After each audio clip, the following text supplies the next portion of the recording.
So last night, when I found out I was going to be giving the presentation this morning, I thought I would kind of continue in the same train. The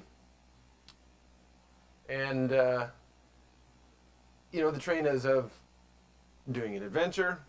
If we were to go on a great adventure together, and that purpose of the adventure would be, where would we find God? We came up with some answers last time.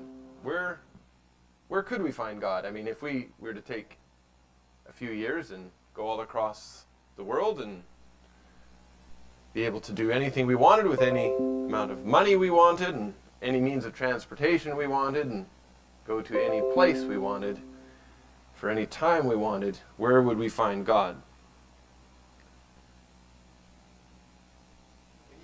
Nature. The Bible. Anywhere. Where was that? With us. Been there all along. Come on. Keep going. Church. Sure. In service. Thank you. Where else? In biology, in nature. Yeah, in the world, the way it's made and how incredibly fascinating it is. Sure. All of these things. In the faces of the least of us. Amen. That's where He is. That's right. There's much to be learned there. So when we find this God, what does He say to us? He says, I love you. I'm with you. Interesting. I think of, when I think of talking to God, I don't know how it is for the rest of you, but when I think of talking to God, I think of being out somewhere where it's maybe a little more remote, maybe a little more quiet, and if we could be having an adventure, I suspect we'd be, whether it's camels or horseback, we'd probably overnight in something like this. This is supposed to be Abraham's tent, though, out in the desert, and I think You want my phone? What are you going to do with my phone? Just give it to you. Typical teenage daughter, eh? Dad, I need your phone, and I'm leaving church.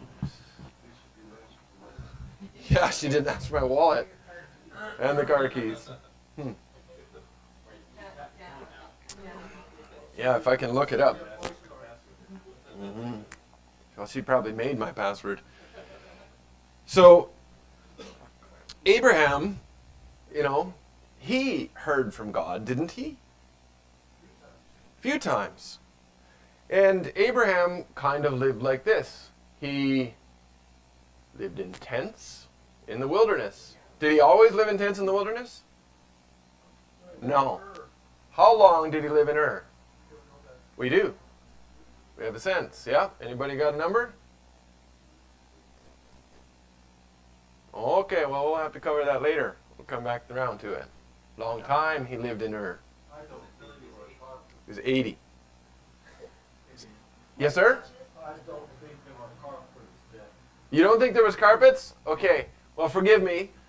This image was an AI-generated image. I was working with ChatGPT this morning, make me a picture of Abraham's tent in the wilderness, and it's fascinating to try to figure out how to, tell ChatGPT what to do, and you can't quite get what you're looking for. So I kept trying to get them to take certain things away, but then they would never make the same image. So if I liked an image, next time if I told them to take away the carpet, the next time it would be a different tent, and it was just like whack-a-mole all over the place.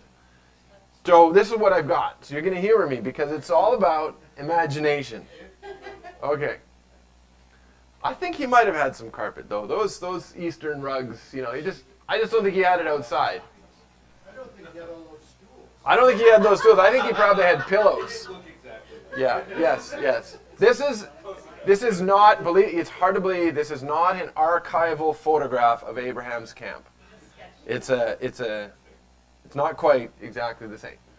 But I suspect he lived like this. And you can imagine, as I can, what it would be like to be there. I mean, yeah, pretty dusty. Maybe windy at times. The wind might ruffle the canvas. And what are you going to hear if you're living out here? Coyotes, dingoes, right? Other four-legged creatures that are looking to eat your sheep and your little children if they wander away from your tent because they're sleepwalking and they can just walk right out. Yeah, dingoes ate the baby, that's right. Those of us that watched that one. What else? What else are you going to hear? Maybe, yeah. Your wife, yeah. You can always count on you, Andy. So, it happens. It happens. What do you think it smells like? Sage. Yeah. You know, when the sage is, it's really hot out here, and the sage is putting out those sort of resinous odor that's pungent, and or like if you've been in Arizona and you can smell the creosote bush, right? And you've been in the desert and you pick up the smell of dust and a bit of resin from the very hardy bushes that are there, a little mesquite. Probably else, what else do you think you might smell? Sheep and donkeys, sure, especially if you're close to them. Wind might carry it away. What's burning on the table?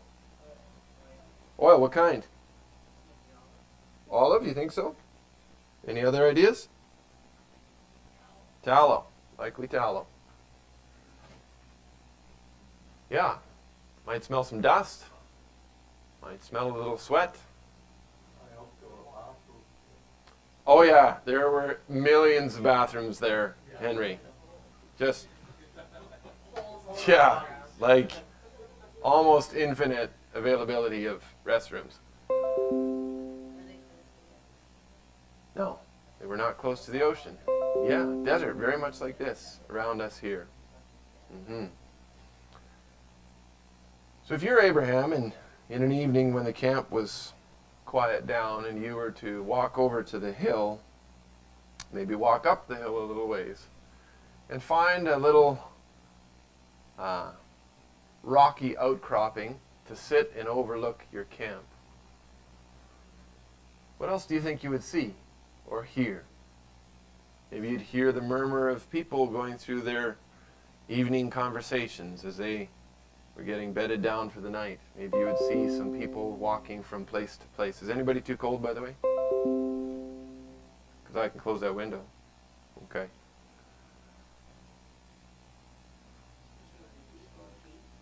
Certainly see the stars. You'd hear the bleating of the sheep.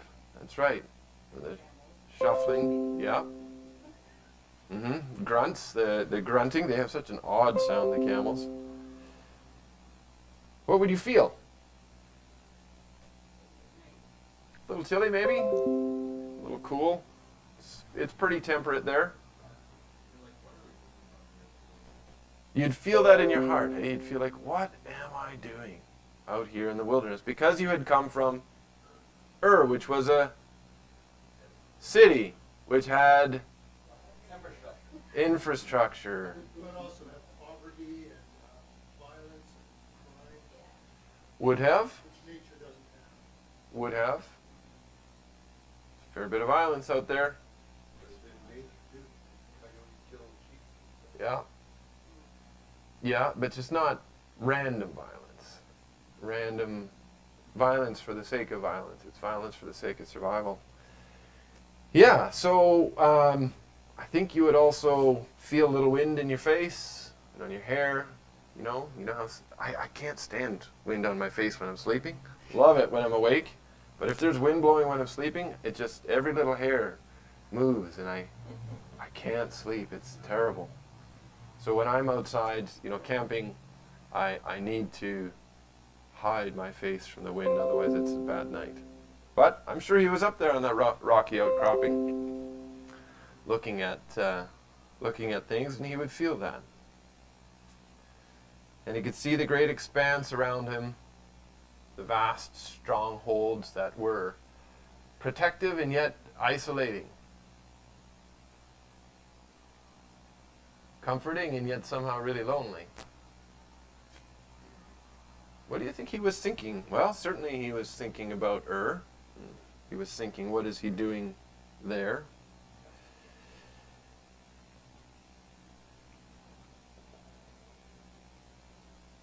God, why did you call me out here?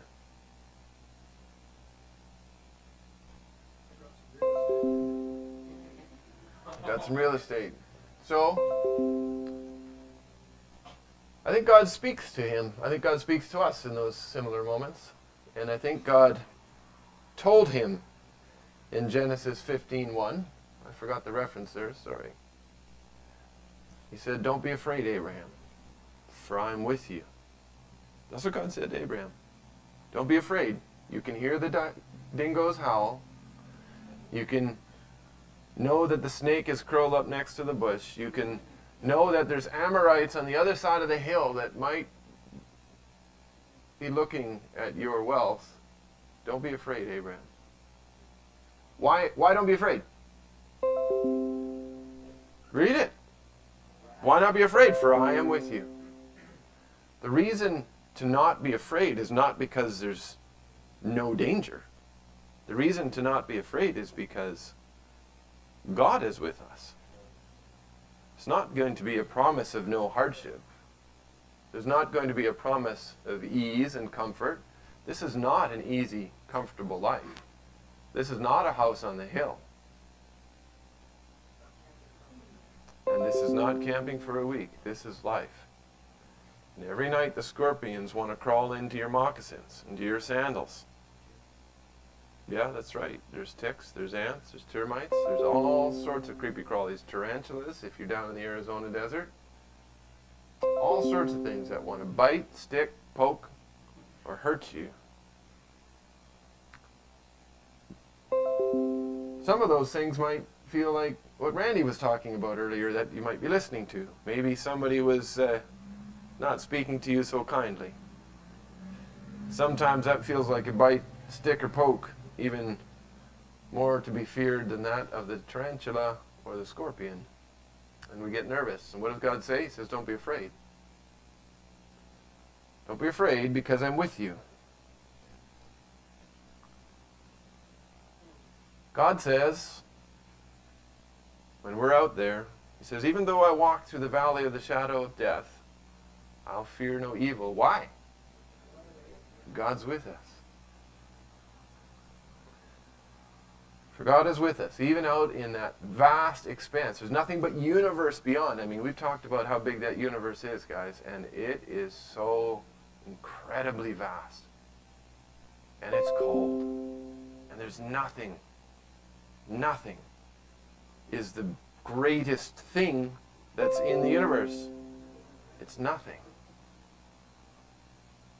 Very, very lonely. Don't be afraid, for I am with you. God says, I will fear no hardship, no evil, even in the darkest valley, because God is with us. There are many other scriptures in the Bible, such as, do not fear, I am with you. Do not be dismayed, for I am your God. Yea, I will help you. I will uphold you with the right hand of my righteousness. God was telling to Isaiah. Has he told you that, Isaiah? God hasn't told you that? Yeah. No. Listen closely. He might repeat it to you when you're out camping next.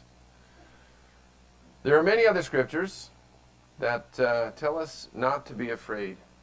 I think that there are many other events and times that tell us not to be afraid. Deuteronomy 31:6 says, be strong and courageous. Do not be afraid or terrified because of them. For the Lord your God goes with or before you. Yeah, sure. He will never leave you nor forsake you. Deuteronomy. Joshua 1:9. Have I not commanded you? Be strong and courageous. Don't be afraid. Do not be discouraged, for the Lord your God will be with you wherever you go.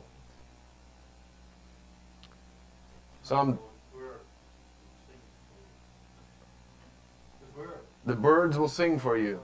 They do. They remind us of this message. They do.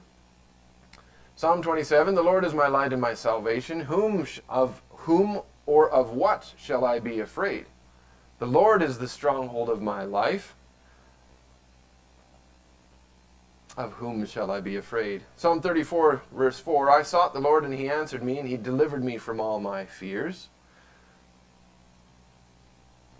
Isaiah 43, verse 1, do not fear, for I have redeemed you. I have summoned you by name. You are mine. So what does God say when we're out there? He says, don't be afraid. I remember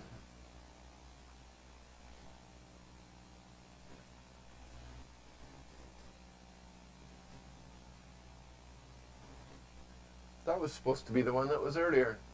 Well, that's certainly what he said to Abraham. After these things, the word of the Lord came to Abram in a vision, saying, don't be afraid, Abram. I am your shield, and I am your exceeding great reward. Not only don't be afraid, for I am with you, but I am your reward. God, why did you bring me out here into this crazy life? Did he bring him out just to tell him about the new baby? Or did he bring him out to say, Abram, I'm your reward? Abram might be looking for, maybe he's looking for another a place of comfort and stability. Maybe he's looking for when things would finally calm down and he could finally have it all under control and finally be just the way he wanted. God, when is that all going to happen? When is it all going to pull together? When's my life finally going to be just perfect? And God says, I'm your reward. You're looking for this other reward. I'm your reward. The process of going...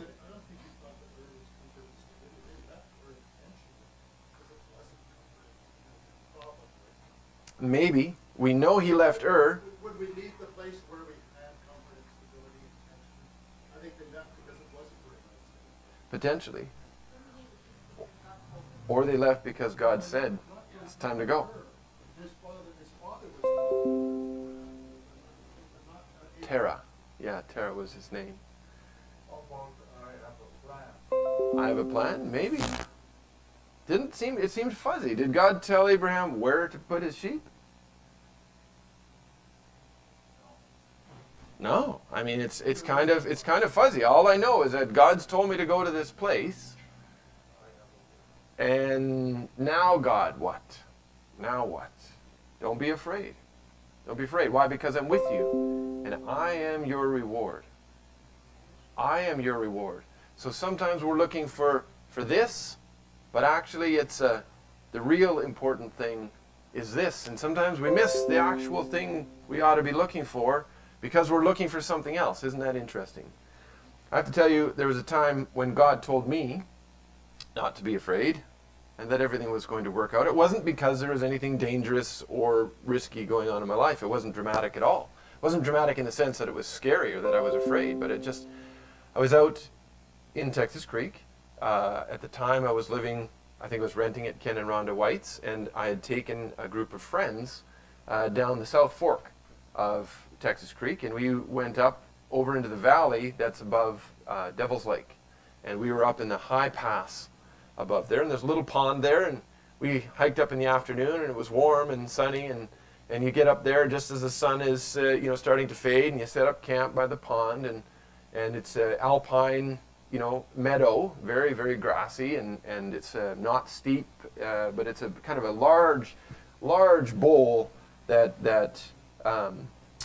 is in the back end of the valley, and the Devil's Lake is way down there. You can't even see it actually for all the forested trees. And then there's a couple of peaks up here. Stein Mountain is way over there, and Stein is almost pyramid shaped, very rocky and rugged.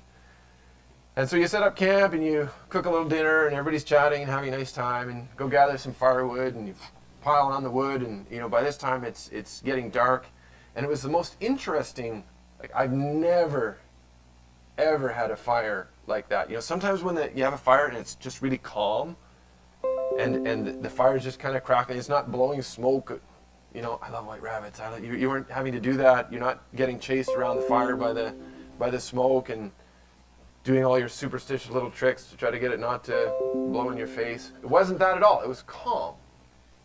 And so the fire was crackling, but that calm almost brings kind of it's like a blanket comes down over the thing, and the whole place, and it's just a hush that happens.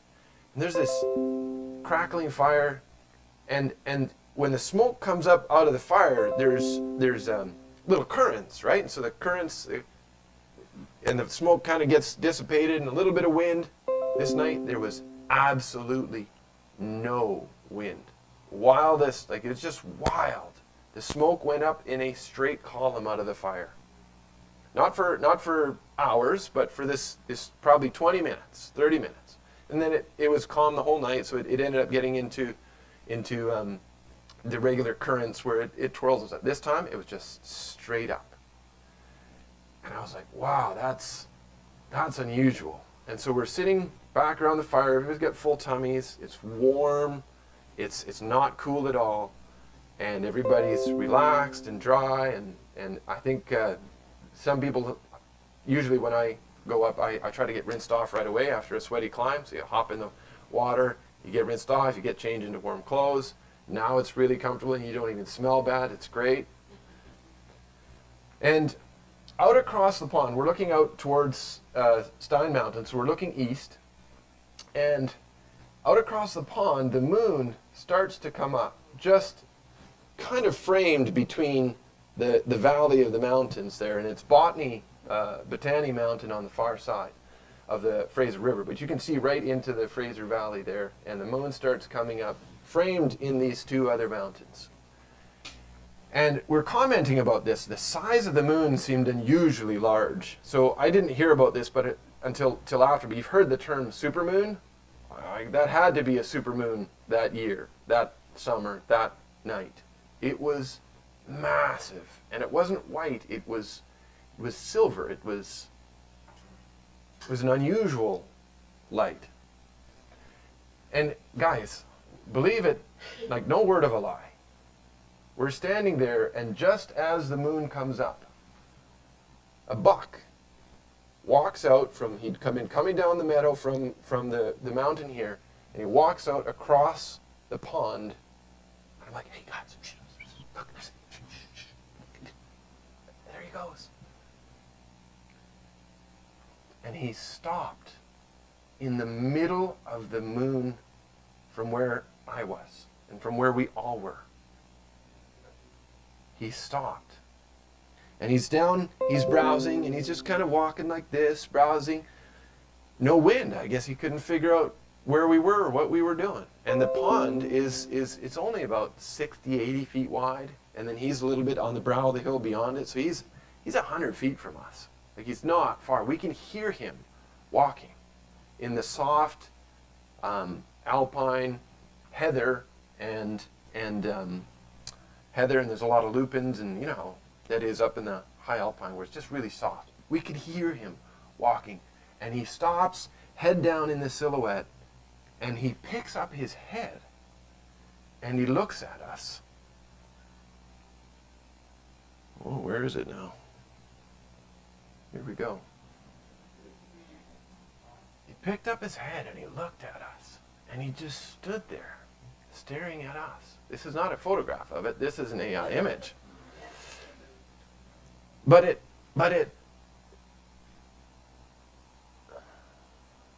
was really surreal.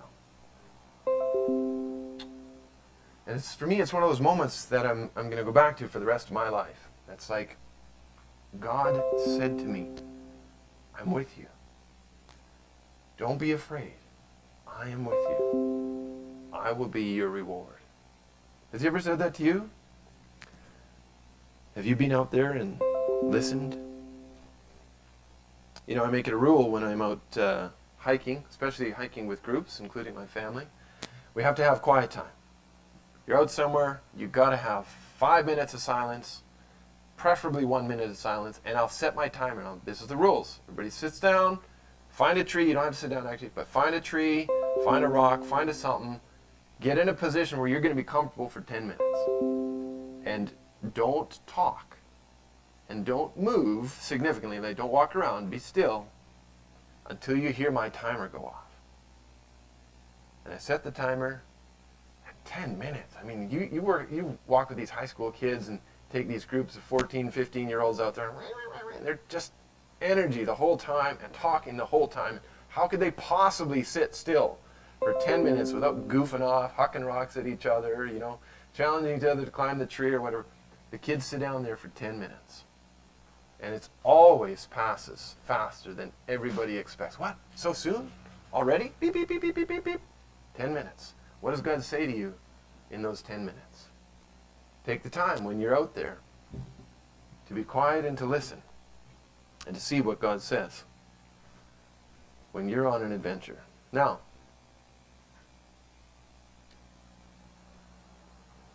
let's see if this can play for us.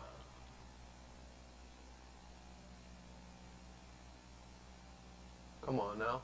Oh, this link was going to be a play button. Well, you'll have to excuse me then. We're going to come back to this while I take a brief diversion because my link isn't working right.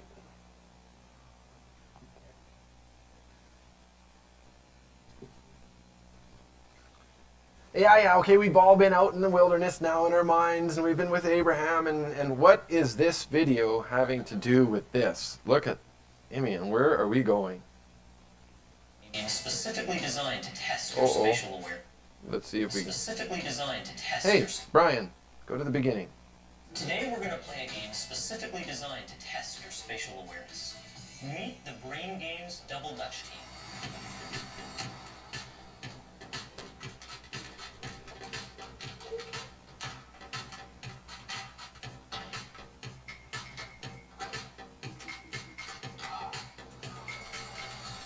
What does jumping rope have to do with the brain? Well, double dutch requires off-the-chart spatial awareness. Today, these kids are going to help us test yours. For this game, all you have to do... Now, what does jumping rope have to do with the brain? Well, double dutch requires off-the-chart spatial awareness. Today, these kids are going to help us test yours. For this game, all you have to do is keep track of the number of times that either of the girls in green jumps. You'll count each time one of them lands a jump, like this. 1, 2, 3, 4, 5.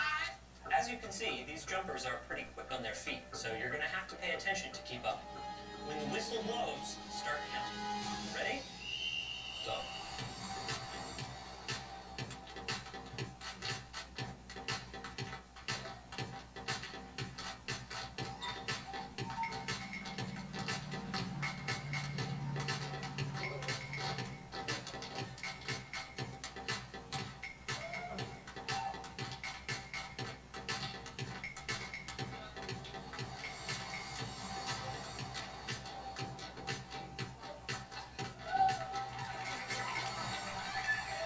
So, how many jumps did the green team make?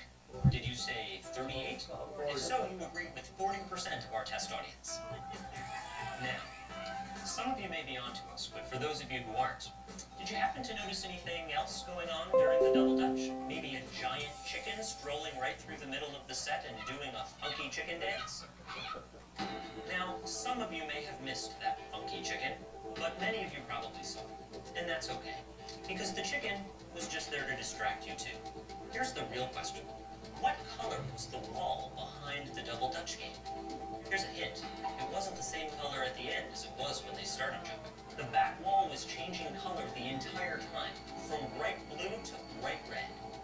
Nearly everyone misses it. But why? It turns out there's far too much information coming in through the eyes at any given moment for the brain to fully process all of it. As a result, the brain has to act like a spotlight, focusing our attention on some parts of the scene but not others. Now, most of you were probably paying attention to the jumpers, and some of you may have suspected that something strange was going to happen, and so you saw the chicken. But you probably weren't paying attention to the back wall. And what we don't pay attention to, we don't see. And hey, for those of you who managed to catch everything so far, did you notice that we also swapped the rope turners out halfway through? Gotcha.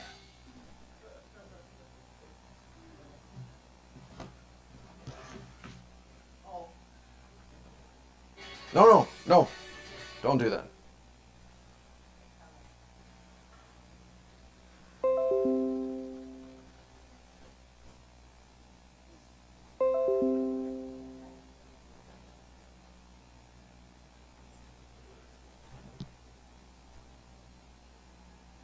I didn't even try to count. Because I knew it was. You knew something was going to trick you. Did you see the chicken? I just closed my eyes and like, no. I'm not even doing it. I'm not going to play. Trying to deceive me. I'm not doing Well, I knew to look for the chicken because I've seen it. Have you guys seen that one with the gorilla? Has anybody seen the one with the gorilla? Yeah. Well, it's the ball passes and the gorilla. It's fascinating. Yeah, an old study in the 80s. It's a video, and you need to go have a look at it. I won't spoil it for you. It's really interesting. YouTube, just do ball passes and gorilla.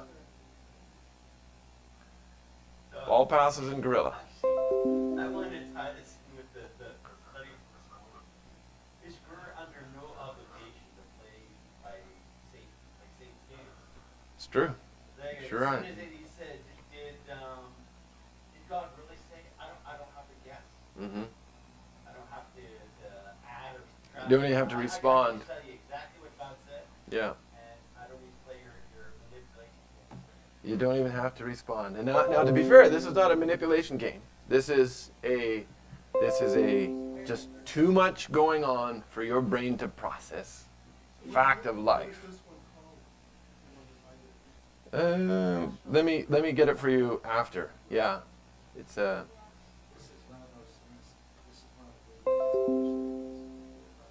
yeah, they're not even seen.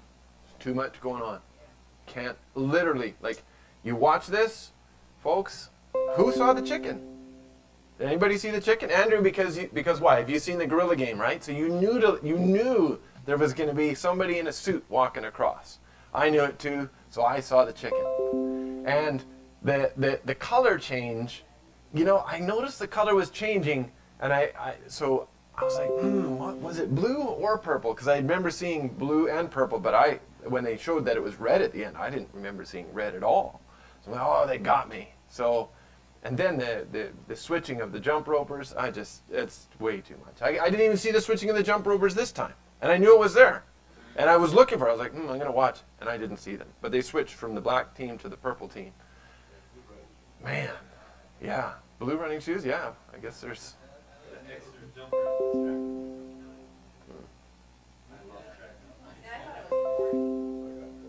I have no idea how many it was.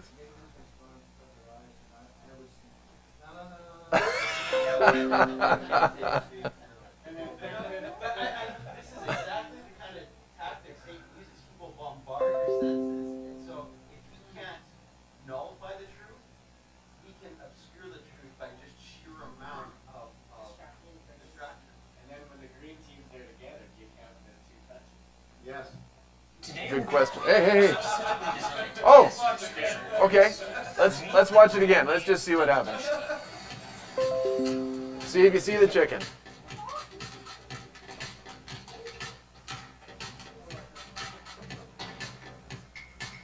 Black team's running the ropes. Now, what is jumping rope Okay. have to do with the brain? Well, double dutch True. requires off-the-chart spatial awareness. Today, these kids are going to help us test yours. For this game, all you have to do is keep track of the number of times that either of the girls in green jumps. You'll count each time one of them lands a jump, like this. 1, 2, 3, 4, 5. As you can see, these jumpers are pretty quick on their feet, so you're going to have to pay attention to keep up. When the whistle blows, start counting. Ready? Go.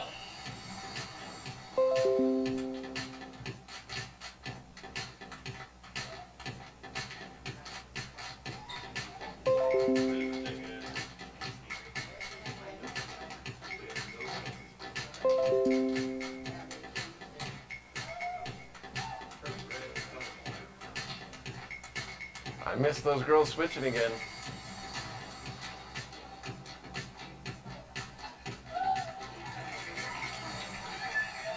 So, how many jumps did the green team make? Did you say I didn't get 38. So what is I think I'm too old for what that. is this?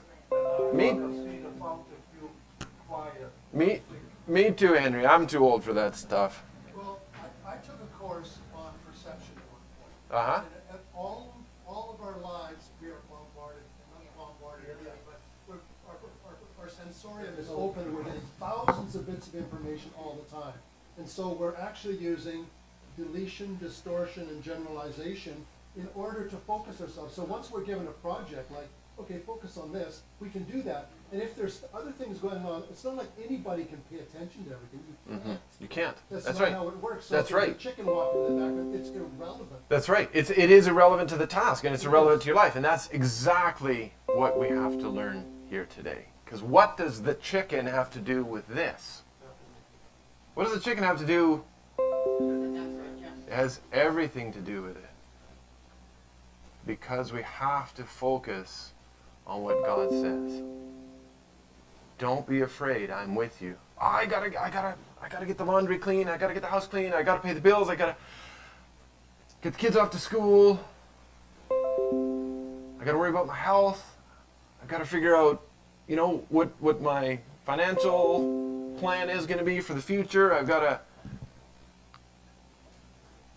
Man, that's a lot of chickens to keep track of.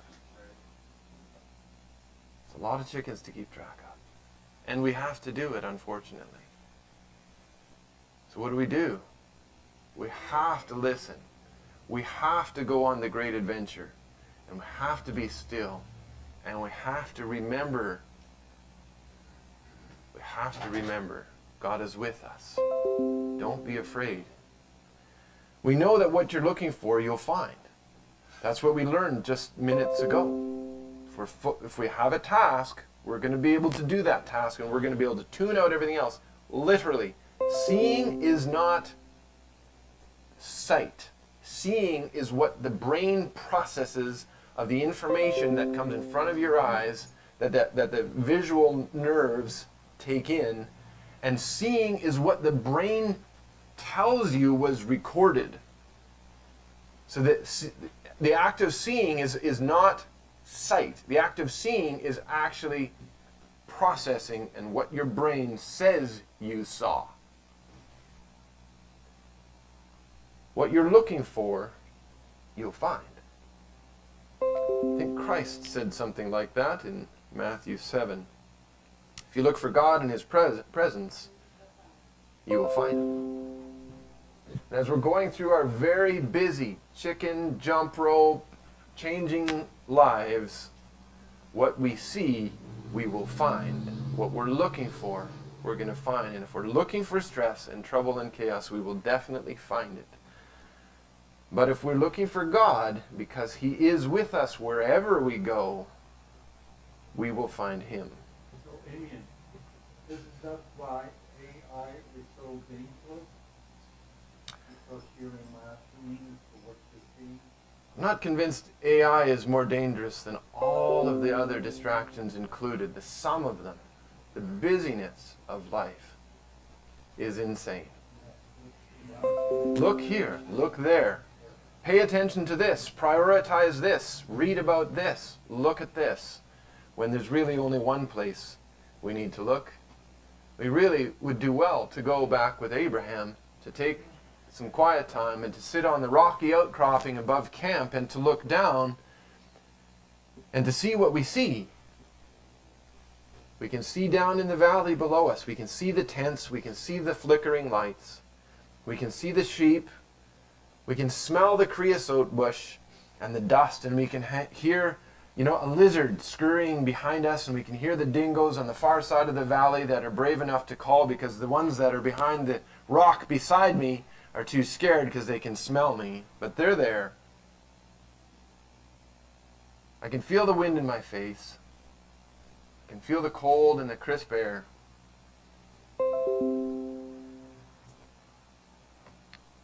And I can look up at the sky and I can realize there's a God up there who says these things.